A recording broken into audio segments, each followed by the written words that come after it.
लपुट-टुचिन हो गए हैं फिर से गायब। कल रात से उनका कोई अता-पता नहीं है। मनीषा भी कहीं न कहीं दुखी नज़र आ रही है और सचिन की जो मॉम है, अप्सरा मॉम, वो भी घर जाने वाली थीं। घर नहीं गईं, वापस अम्बाला वाले घर पर रुक गई हैं। आखिर मैटर क्या है? कुछ तो हुआ है जिसकी वज़ह से मनीषा फिर से उदास दिख रही थी। और अप्सरा मॉम ने भी अपनी वीडियो में कुछ ऐसा बोला है जिसकी वजह से ऐसा लग रहा था कि फिर से सचिन ने कुछ न कुछ ऐसा किया है जिसकी वजह से मनीषा और मनीषा की जो सासू माँ हैं अप्सरा मॉम दोनों ही दुखी दिखाई दे रही थीं। तो अभी तक हमें तो नहीं पता चला कि क्या हुआ है, क्या मैटर है, लेकिन कुछ न कुछ तो ज़रूर हुआ है। Hello friends, welcome back to my YouTube channel. कैसे हो आप लोग? आई होप कि आप लोग अच्छे होंगे और मैं भी अच्छी हूँ। तो फ्रेंड्स, आज हम बात करेंगे लपुट-टुचिन के बारे में। तो जो लपुट-टुचिन है ना, अभी भी सुधरने का नाम नहीं ले रहे हैं और ऐसे कयास लगाए जा रहे हैं कि वो शायद फिर से जगत दीदी से बात करने लगे हैं। और कहीं न कहीं जो जगत दीदी का लाइव आया था हँसते हुए, मुस्कुराते हुए, एक बड़ी-सी स्माइल के साथ, तो इसके पीछे भी कुछ न कुछ कारण ज़रूर हो सकता है। क्योंकि ऐसा तो हो नहीं सकता कि जो औरत एक दिन पहले रोते हुए जिसकी आँखें इतनी सूजी हुई थी, लाइव आती है और वो ठीक 1 दिन बाद एकदम हँसते-मुस्कुराते हुए कैसे नॉर्मल वे में कैसे लाइव आ सकती है सबके सामने और बिल्कुल भी उसके चेहरे पर सिकन नहीं नज़र आ रहा था। तो कहीं न कहीं ऐसा भी माना जा सकता है कि जो जगत दीदी की सलाहकार थीं, उनका लोगों को फुसलाना, लोगों को डाइवर्ट करना काम कर गया कि लोग उनके जगत दीदी के पक्ष में डाइवर्ट हो गए हैं। और उन्हें अच्छे-अच्छे कमेंट्स कर रहे हैं, उन्हें पॉजिटिव कमेंट्स कर रहे हैं, जिसकी वजह से जगत दीदी सामने आ पा रही हैं लोगों के। तो बहुत सारे कारण हो सकते हैं और मुझे तो ऐसा नहीं लगता कि जगत दीदी वापस से सचिन के पास आएँगी। जिस सचिन ने उनको इतना बदनाम कर दिया, इतने उनकी इज़्ज़त का जनाज़ा निकाल दिया, मुझे तो नहीं लगता कि वो लपुट-टुचिन के से वापस बात करेंगी, सब कुछ होने के बाद। तो यहाँ पर लोग बहुत तरह के कयास लगा रहे हैं कि हो सकता है लपुट-टुचिन अभी भी जगत दीदी के प्यार में पागल है, इस वजह से वो मनीषा को एक्सेप्ट नहीं कर पा रहा है। क्योंकि फ्रेंड्स जब उनके घर पर सारे क्रिएटर्स आए थे और जब लाइव में उसने ये बात बोली थी कि मुझे अभी टाइम चाहिए, मुझे अभी टाइम चाहिए, तो इसका क्या मतलब हो सकता है? इसका मतलब यही है कि भई उनके दिल में अभी भी जगत दीदी मौजूद हैं और वो उन्हें इतनी आसानी से नहीं निकाल पाएँगे। तो लोगों का बार-बार वही शक जाता है कि कहीं फिर से तो वो जगत दीदी से बात नहीं करने लगे। और रही बात मनीषा की, तो मनीषा भी कल की वीडियो में काफ़ी सैड दिखाई दे रही थी और उसकी उसकी वीडियो जो दोपहर में आई थी, उसमें उसकी मम्मी रोती हुई दिखाई दे रही थी, जिन्हें देखकर बहुत बुरा लग रहा था। और इस सब मैटर में सबसे ज़्यादा जिसे फ़र्क पड़ा है, वो मनीषा है। मनीषा के साथ वाक़ई में गलत हुआ है। बाकी लोग तो अपने गलतियों के कारण रो रहे हैं और रो के सामने आ रहे हैं, दूसरों को ब्लेम कर रहे हैं। लेकिन मनीषा की कोई गलती नहीं थी इस मैटर में और ये सब जो भी हो रहा है, वो सिर्फ़ लपुट-पुचिन और जगत दीदी की वजह से हो रहा है। इसमें किसी तीसरे का कोई हाथ नहीं है, क्योंकि मनीषा ने पूरी तरह से कोशिश की थी कि ये बातें आगे ना बढ़ें, लेकिन दोनों नहीं माने, ना ही सचिन और ना ही जगत दीदी, दोनों नहीं माने और आगे बढ़ते चले गए, जिसकी वजह से आज ये सब कुछ हो रहा है। और फ्रेंड्स रही बात अप्सरा मॉम की, तो अप्सरा मॉम का व्लॉग जब आया था क्योंकि वो घर जाने वाली थीं, शिवान और वो नहीं जा पाईं किसी कारण से तो वो घर वापस आ गईं अम्बाला वाले घर और बहुत उदास दिखाई दे रही थीं। क्योंकि जिस दिन इनके घर पूजा थी, सारे क्रिएटर्स आए थे, सारे फैमिली मेंबर्स आए थे, उस दिन ये लोग सब लोग बहुत खुश दिखाई दे रहे थे और सब कुछ नॉर्मल लग रहा था। लेकिन ठीक 1 दिन बाद ही सब कुछ जैसे ही सारे लोग गए वैसे ही फिर से इन लोगों के चेहरे पर थोड़ा-सा ऐसा दिखाई देने लगा कि नहीं सब कुछ ठीक नहीं है।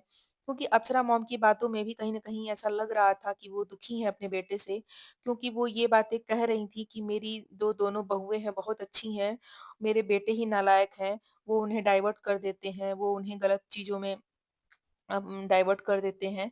तो उनके कहने का सेंस यही था कि अभी भी जो सचिन हैं, वो अभी भी सुधरे नहीं हैं, कहीं न कहीं वो भी अभी भी गलत कदम उठा रहे हैं, जिसका अभी हमें नहीं पता है। और फ्रेंड्स कल रात से सचिन आई थिंक घर पर भी नहीं है, क्योंकि मनीषा ने खुलकर इस बारे में बात नहीं की, क्योंकि मनीषा जब इंस्टा पर लाइव आई थी, उस समय सचिन उनके पास नहीं थे, उनके साथ नहीं थे, कोई नहीं दिख रहा था, वो अकेले थीं।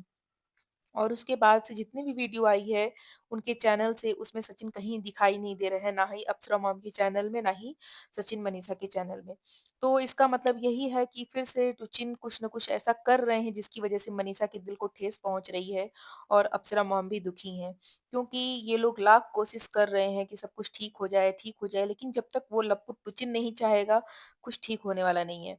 और मुझे तो नहीं लगता कि वो सब कुछ इतना जल्दी ठीक होने देगा, क्योंकि उसके मन में क्या चल रहा है, क्या उसके मन में बातें चल रही हैं, क्या वो सोच रहा है, क्या करना चाहता है, ये तो वही जानता है।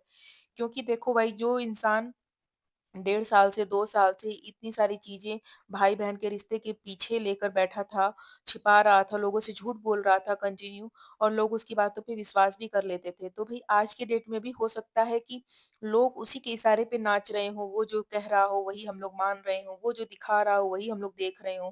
हो सकता है, क्यों? आप लोग बताना, ऐसा नहीं हो सकता है? तो फ्रेंड्स, मेरा तो सोचना यही है कि देखो, इन सब चीज़ों में बेचारी मनीषा बहुत पिस रही है और उसकी आँखों से दिखता है कि वो बहुत सैड है। वो हँसती तो है, मुस्कुराती है, लेकिन वो मन से मतलब मन से वो हैप्पी नहीं है, बहुत दुखी है अंदर से। उसकी आँखों से पता चलता है कि उसकी आँखों में कितना दर्द है। और फ्रेंड्स, आप लोग को एक बात बता दूँ, वो यूट्यूब पे भले ही आके कुछ नहीं बोल पाती है, लेकिन इंस्टा पे वो जो भी स्टोरी लगाती है, उस स्टोरी से उसके मन का दर्द, उसके दिल का दर्द पता चलता है कि वो कितनी दुखी है और किस हालत में है, उसके मन में क्या चल रहा है, वो आप उसकी इंस्टा स्टोरी से पता लगा सकते हो। तो फ्रेंड्स, वो अब एकदम हार मान चुकी है और मुझे तो नहीं लगता कि अब कोई रास्ता बचा है टुचिन को समझाने का, क्योंकि देखो, टुचिन ने माफ़ी माँगी, टुचिन को सबने माफ़ कर दिया। घर वालों ने माफ़ कर दिया, वाइफ़ ने माफ़ कर दिया, सारे उसके दोस्त जो थे क्रिएटर्स, उन्होंने माफ़ कर दिया। माफ़ करने के बजाय उन लोगों ने आके समझाया उसे, उसने खुद बोला है कि इन लोगों ने 3 घंटे की काउंसलिंग दी है। माँ ने समझाया, सारे मतलब जो भी उनके फैमिली मेंबर थे, जो भी उनके दोस्त थे, साथ क्रिएटर्स थे, उनकी वाइफ़, जो भी थे, सब उनके साथ खड़े थे। अब इतना सब कुछ होने के बाद भी अगर लप्पू टुचिन को बुद्धि नहीं आती है, सद्बुद्धि नहीं आती है, उसका दिमाग नहीं सुधरता है, उसका दिल नहीं मानता है, जो भी चीज़ें वो सोच रहा है, तो भई अब इससे ज़्यादा तो कोई कुछ भी नहीं कर सकता और ना ही पब्लिक कह सकती है कि भई आपने ये नहीं किया, आपने वो नहीं किया। और इस समय आप लोग देख लीजिए, मनीषा को भी बहुत सारे कमेंट्स आते हैं कि तुम ध्यान रखो उसके ऊपर और तुम उसका फ़ोन चेक करो। तो इस बारे में भी मनीषा ने बोला है कि आप लोग कहते तो हो कि मैं उनका फ़ोन चेक करूँ, मैं उनको पे ध्यान रखूँ, लेकिन ऐसा नहीं है। वो किसी का प्यार जो है ना, वो ज़बरदस्ती पाया नहीं जा सकता। ये बात मनीषा ने बहुत सही बोली है कि वो कितना भी ध्यान रख ले, कितना भी सब कुछ कर ले, इतने साल से सब कुछ चल रहा था तो मनीषा नहीं रोक पाई, तो फिर अब क्या कर सकेगी? अब तो सब कुछ पता चल चुका है। तो कहते हैं ना, जब तक चीज़ें छुपी रहती हैं तब तक इंसान को डर भी रहता है, लेकिन जब चीज़ें सामने आ जाती हैं तो इंसान का डर भी कहीं न कहीं खत्म हो जाता है। तो हो सकता है कि सचिन अब और भी ज़्यादा फ्रैंक हो गया हो कि भई अब तो सब कुछ सबको पता चल गया है, अब कुछ चीज़ें पता भी चलती हैं तो इसका कोई मतलब नहीं है। तो ऐसी बात नहीं है, अगर मनीषा मान के चलो कि सचिन का फ़ोन चेक भी करती है तो उससे वो कुछ भी नहीं कर पाएगी। और क्योंकि देखो, सारी बातें खुल के मनीषा के सामने आ चुकी हैं। तो जितना गुस्सा करना था मनीषा को, जितना भी अपनी भड़ास निकालनी थी, जितना भी उसे रोना था, वो रो चुकी है। अब मुझे नहीं लगता कि अब कुछ भी बचा है। तो देखो, अभी तक क्या है, मनीषा खुल के अभी हम लोग के सामने भी नहीं रोई है कभी। कभी हम लोग के सामने ऐसा नहीं हुआ है कि पब्लिक में आके वो रोई हो, अपनी चीज़ें बताई हो। उसने जो भी चीज़ें बताई है नॉर्मल वे में बताई है, बहुत दिल पे पत्थर रख के बताई है। उसके साथ जो हो रहा है, उसके मन पे जो बीत रहा है, वो अंदर ही अंदर घुट रही है। वो अभी भी अपनी बातें कैमरे के सामने नहीं बोल पा रही है, वो पब्लिक में शेयर नहीं कर पा रही है। तो देखो, मेरा तो ये मानना है कि भाई लप्पू टुचिन, अगर तुम्हारे अंदर ज़रा-सी भी इंसानियत बाकी है और तुम अपनी बीवी का फेस देखकर या फिर अपनी माँ का फेस देखकर कम से कम कुछ सोचना चाहिए तुम्हें, कि तुमने इतनी बड़ी गलती कर दी, फिर भी तुम्हें सबने माफ़ कर दिया। अब तो सुधर जाओ। अब तो कम से कम अपनी बीवी के लिए सोचो, अपनी माँ के लिए सोचो, अपनी फैमिली के लिए सोचो। तो भाई इस लप्पू टुच्ची ने पूरे यूट्यूब का तमाशा बना के रखा है। जगत दीदी ने तो जो किया सो किया, लेकिन इन्होंने अभी तक सब कुछ सही नहीं किया है और देखो अभी कब ये सही करते हैं। और फ्रेंड्स, एक बात और बता दूँ कि कल बहुत रात में बहुत सारी अफ़वाह उड़ी थी कि ऐसे जगत दीदी के लाइव में कोई बंदा आया था और उसने मतलब मरने की धमकी दी थी, ऐसा करके कि उसने ₹40 उसने पेमेंट भी किया था। लेकिन फ्रेंड्स, वो फेक आईडी थी। मैंने बहुत लोग के लाइव में उसे देखा उस आईडी को। तो वो फेक आईडी थी, जिसने नहीं देखा होगा वो शायद कन्फ्यूज़ हो गया होगा इस बात को लेकर। बहुत लोग कयास ये लगा रहे थे कि वो आईडी जो थी सचिन की आईडी थी, लेकिन ऐसी बात नहीं है। और मैंने तो नहीं देखी थी वो लाइव, लेकिन जिसने भी देखी थी वो बता रहा था कि जब से वो आईडी से मैसेज आया तब से तुरंत ही जगत दीदी घबरा गईं और बाय बोल के चली गईं। तो मैंने तो नहीं देखा था, हो सकता है ऐसा हुआ होगा। तो फ्रेंड्स वो फेक आईडी है, और एक बात और बता दूँ मैं आप लोगों को कि जितनी भी फेक आईडी से मैसेज आ रहे हैं या फिर धमकियाँ आ रही हैं क्रिएटर्स को, उन फेक आईडीज़ को भी निकाला जा रहा है, खंगाला जा रहा है कि आखिर वो फेक आईडी बना कौन रहा है। क्योंकि देखो जब 2 लोगों में चीज़ें होती हैं, लड़ाई-झगड़ा या जो जो भी होती हैं, तो उसमें तीसरा फ़ायदा उठाता है। तो यहाँ पे बहुत सारे ऐसे लोग हैं जो इस मैटर का फ़ायदा भी उठा रहे हैं। तो फ्रेंड्स बातें यहीं तक थी कि देखो मनीषा के साथ मैं तो शुरू से खड़ी थी। मेरी जितने भी वीडियोज़ हैं मनीषा के लिए ही हैं।